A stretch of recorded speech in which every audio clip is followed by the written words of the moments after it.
आपल्या सर्वांचं या यूट्यूब चॅनल्समध्ये स्वागत आहे. मित्रांनो, महावितरणमध्ये जे ज्युनियर असिस्टंट्स अकाउंट्स या पदाची जाहिरात आलेली आहे. त्याची एक्झाम ही 150 मार्काची होणार आहे. तर आपण ह्या व्हिडिओमध्ये त्याचा सिलेबस, परीक्षेची पद्धत, तसेच जे काही चॅप्टर आहे सिलेबसमध्ये दिलेले आहेत, ते कोणत्या पुस्तकामधून कव्हर होतात आणि कशा पद्धतीने तयारी करायची संपूर्ण माहिती आपण या व्हिडिओमध्ये पाहणार आहोत.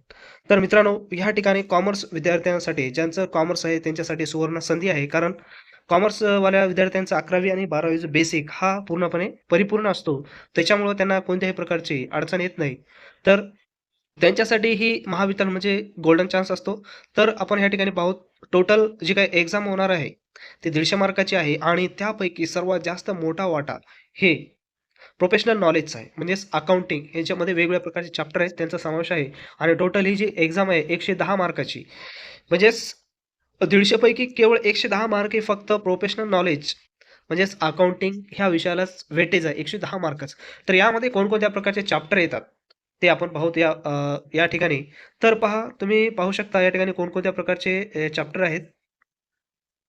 पहिला एक नंबर आहे मित्रांनो, ऑब्जेक्टिव्हज ऑफ अकाउंटिंग. तर ऑब्जेक्टिव्हज ऑफ अकाउंटिंग याची तयारी आपल्याला करता येते 11वीच्या पुस्तकामधून. 11वीचं जे अकाउंटचं पुस्तक आहे, त्यामधून तुम्ही चांगल्या प्रकारे याची तयारी करू शकता.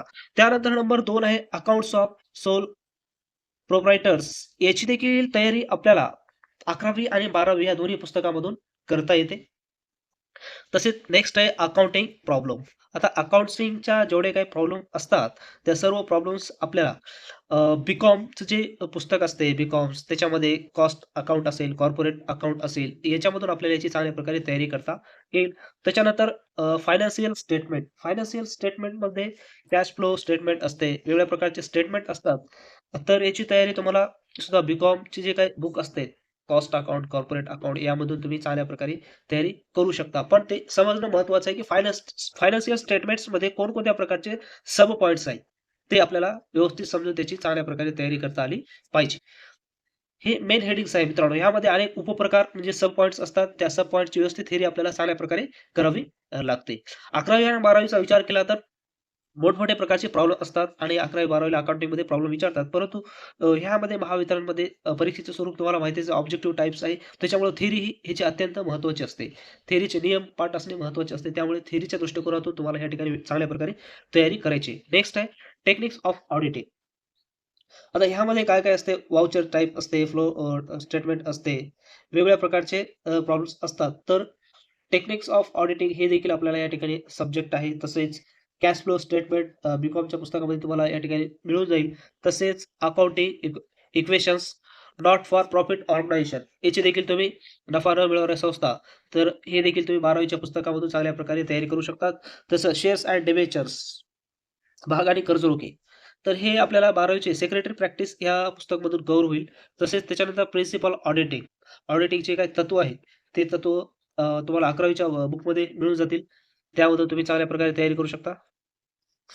एकंदरीत मित्रांनो, सांगायचा उद्देश म्हणजे फक्त एवढे मी जे काही तुम्हाला स्क्रीनवर चॅप्टर दिले त्याच्यावर डिपेंड्स राहू नका. तर 11वी पासून पी-जी पर्यंत जेवढे काही चॅप्टर्स आहेत त्यांची थिअरी व्यवस्थित करा. जेणेकरून कोणताही प्रश्न आला तरी तो सुटणार नाही. आणि करंटवर देखील थोडंसं लक्ष द्यावे लागेल. करंट्स म्हणजेच आता ह्याच्यामध्ये कोणकोणत्या प्रकारचे बदल झालेले आहेत. शेअर मार्केट्समध्ये बदल झालेले आहेत, जी-एस-टीमध्ये बदल झालेले आहे. यावर सुद्धा लक्ष ठेवायला पाहिजे. म्हणजेच सेबी संस्था असतील, त्या सेबी संस्थेमध्ये त्याची स्थापना असेल, त्याच्या स्थापनेपासून आतापर्यंत कोणकोणत्या प्रकारचे बदल झालेले आहेत, यावर देखील कदाचित हा प्रश्न येऊ शकतो. म्हणजेच सोबत-सोबत सोबत-सोबत काय-काय चेंजेस झाले त्याची देखील करंट्समध्ये चांगल्या प्रकारे तयारी करावी लागते.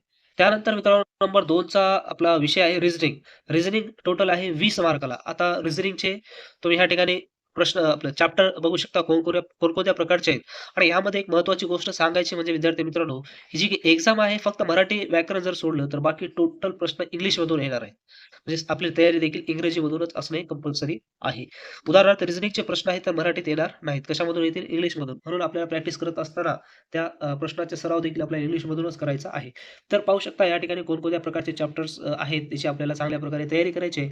एनालिटिकल रिझनिंग, एनालॉजीस, क्लासिफिकेशन्स हे जे काही तुम्हाला स्क्रीनवर दिसत आहेत मित्रांनो, हे सर्व चॅप्टर्स लिहून ठेवा आणि चांगल्या प्रकारे करा, जेणेकरून 20 पैकी 20 मार्क तुम्हाला या ठिकाणी घेता येतील. त्या दृष्टिकोनातून तुम्हाला तयारी करायची आहे. तर अशा पद्धतीने हे सर्व आपले जेवढे काही चॅप्टर आहेत, ते सर्व चॅप्टर आहे रिझनिंगचे. व्यवस्थित स्क्रीनशॉट काढून घ्या मित्रांनो आणि चांगल्या प्रकारे याची तयारी करा, जेणेकरून 20 पैकी 20 आउट ऑफ मार्क आपल्याला घेता येतील. आणि दुसरी महत्त्वाची गोष्ट म्हणजे ही जी एक्झाममध्ये निगेटिव्ह सिस्टम सुद्धा आहे 1/4. त्याच्यामुळे सोडवत असताना व्यवस्थित आपल्याला सोडावा लागणार आहे, विचार करूनच गोळ्या मारायला जमणार नाही.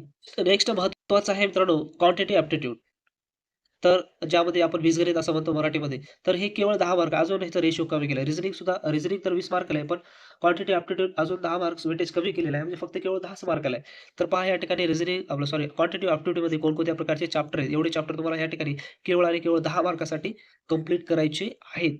Average, percentage, races and games, simplification, types and distance, partnership, mixture and alligations, simple and compound interest, ratio and proportion, number system, cubes, roots हे ह्या प्रकारचे क्लॉक्स एंड कॅलेंडर्स ह्या प्रकारचे प्रॉब्लेम तुम्हाला केवळ 10 मार्कासाठी कंप्लीट करायचे आहेत. यापैकी कोणतेही 10 प्रश्न तुम्हाला येतील. 10 मार्काला प्रश्न येतील. तर नेक्स्ट पाहू